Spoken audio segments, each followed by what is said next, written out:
Today it is too good to see women power everywhere. Everywhere, everyone admiring Sofia Qureshi and Omika Singh, right? So, have you ever thought what was the situation just 200 years back?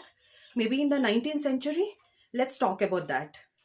Even in the 19th century, we were having social evils such as sati. Sati was still in practice. Education was denied to women. Widow remarriage was not allowed. Polygamy was common. Surprisingly, British government has come up with various policies for the betterment of women. For example, it came up with a policy for the abolition of sati in 1829, which was influenced by a brave man, Rajaram Mohan Rai. Similarly, Ishwar Chandra Vidyasagar had influenced government to come up with a policy for promoting widow remarriage.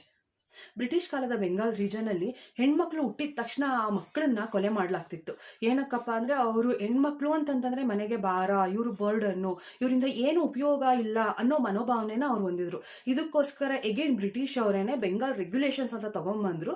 ಇದನ್ನ ban ಮಾಡಬೇಕು, ಯಾವುದೇ ಕಾರಣಕ್ಕೂ ಹುಟ್ಟಿದಂತ ಹೆಣ್ಮಕ್ಳನ್ನ ಕೊಲೆ ಆಗಬಾರ್ದು ಅನ್ನೋ ಕಾರಣಕ್ಕೆ Bengal regulations ನ ಬ್ರಿಟಿಷ್ ಗವರ್ನಮೆಂಟ್ ತಂದಿತ್ತು. I feel I am super blessed to be a part of this generation.